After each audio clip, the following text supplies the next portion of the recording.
La sombra. Probablemente el episodio más oscuro que escucharás por acá en el podcast de Reencontrate, así que al oyente se le sugiere discreción.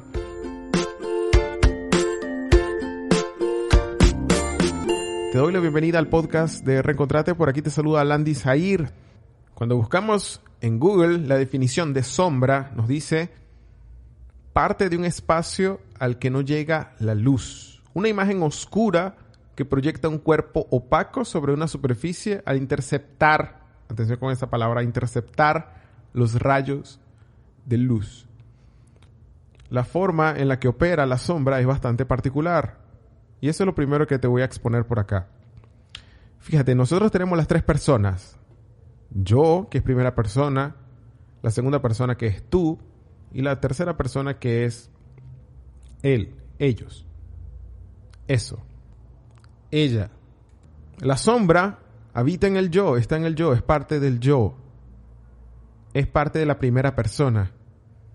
Pero al no ser conocido por mí mismo, estas cualidades o estas tendencias que tengo en mí de comportamientos, actitudes, emociones, pensamientos, creencias, patrones de existencia, patrones de respuesta con las que vivo, tengo, pero no soy consciente porque no llega a la luz. La luz la vemos como la conciencia, la atención. Cuando envío atención a lugares de mi vida, les estoy enviando luz, pero a estos sitios no voy.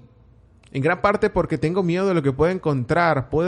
Tengo miedo de que al ver mi sombra encuentre partes de mí, descubra partes de mí, de mi existencia, que para otros es bastante claro y evidente, pero que yo no quiero que formen parte de mi autoimagen y por eso lo paso a la segunda persona. O sea, agarro estas cualidades y digo, eso no es mío, tú no eres mío.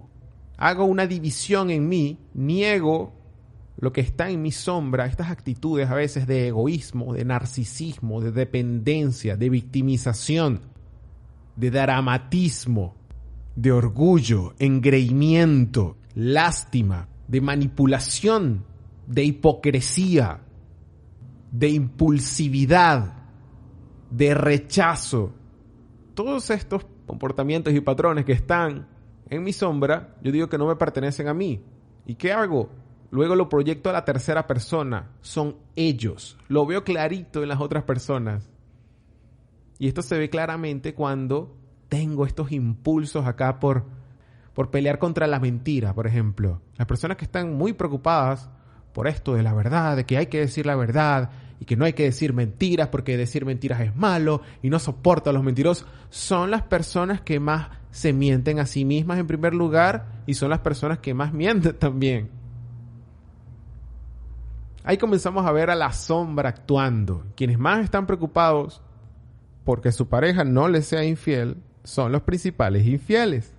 Es un mecanismo psicológico, así funciona la sombra. Lo proyecto hacia la tercera persona. Lo que estaba en la primera persona que me pertenece a mí, que está conmigo, lo separo a la segunda al decir, no, tú no formas parte de mí, tú eres el problema en ellos. No lo veo en mí. Y cuando comenzamos a notar cómo funciona esto de la sombra, es para reírnos. O sea, realmente es para reírnos porque recordemos que la sombra es un término que propone Carlos Gustavo Jung.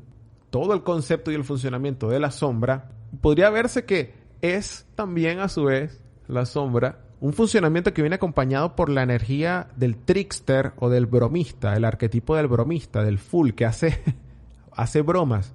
Es como una broma interna que se hace de la mente.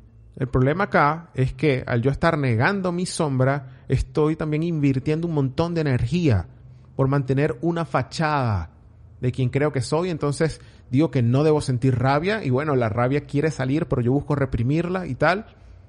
Es bastante problemático esto. La primera recomendación que yo te haría es, comienza a ver cuáles son tus comportamientos al momento de tratar con otras personas, especialmente con el dinero. La sombra aparece bastante cuando hablamos de temas de dinero. ¿Cómo eres tú con las personas cuando te deben dinero? Cuando alguien te debe dinero. Cuando tú debes dinero a otras. Cuando te toca pagar, cuando te toca hacer cambios con otras personas. ¿Cómo eres? ¿Cómo eres cuando alguien no está de acuerdo contigo? Alguien te dice una crítica. Cuando alguien te hace una pregunta incómoda. Comienza a ver que hay personas con las que no quieres estar. ¿No te pasa eso? Personas con las que no quieres estar. Personas que rechazas y que las ves prácticamente como el demonio. Estas personas están mostrándote tu sombra. Estas actitudes son tu sombra.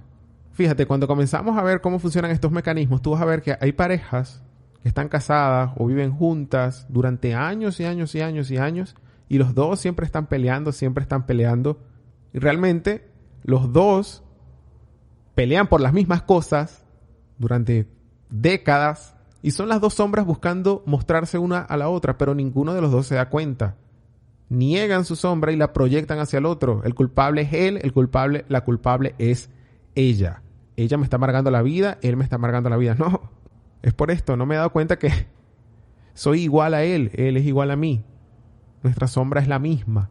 Comencemos a ver nuestras parejas, tus exparejas, las personas que tenemos más cerca. ¿Qué es lo que más nos irrita de ellos? Ellas nos van a estar mostrando nuestras sombras. Ese es un proceso un tanto traumático de encontrarnos con la sombra. Sin embargo, hay otros mecanismos, porque sé que hay mucha resistencia por ver la propia sombra. Es un espacio al que, para que ella siga existiendo ahí y estando allí, tiene que ser un espacio al que no entre la luz. Y lo que estamos procurando es eso, enviar luz a la sombra, cosa que es prácticamente imposible también. Simplemente estamos haciendo aproximaciones. La forma menos traumática que propongo para ir hacia la sombra es algo que propone Alan Watts también. Alan Watts estudió este concepto de la sombra, que la sombra realmente es un concepto espiritual, para mí, de los mayores aportes a la espiritualidad desde el punto de vista occidental, porque me parece que no se había hablado mucho a profundidad de este tema. Por ahí, desde la Kabbalah, se habla del Yasser Hara como una inclinación al mal. Bueno, que tenemos como que lo que Alan Watts precisamente llama el elemento de la picardía irreductible en los seres humanos. Y es llegar a partir de ahí, comenzar a ver la picardía que hay en mí. La picardía es como que la parte que está más cerca a la luz de la sombra. ¿Cuáles son esas cosas que me hacen una persona pícara? Y bueno, van a aparecer respuestas interesantes. Voy a comenzar a ver que, a veces tengo manipulaciones medio raras. A veces digo una que otra pequeña mentira. Por salir del paso.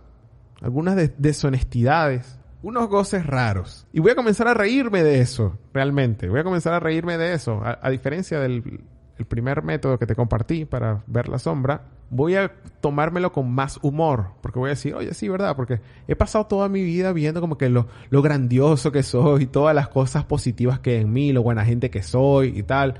Y bueno, ¿hasta cuándo? ¿Hasta cuándo iba a pasar en mi vida como que solo viendo esas cosas o poniendo una fachada de lo bueno que soy o buscando probar que soy buena persona? ¿Hasta cuándo? Vamos a hacer algo más interesante y bueno, vamos a ver la cuestión completa. Y aquí Alan Watts también nos habla del concepto de lo que es una persona santa. Una persona santa no es una persona que no tiene ninguna mancha, ningún pecado, sino que es una persona completa. El estado de completud que se obtiene y de beneficio cuando me reencuentro con mi sombra es básicamente sanador, por utilizar esa palabra.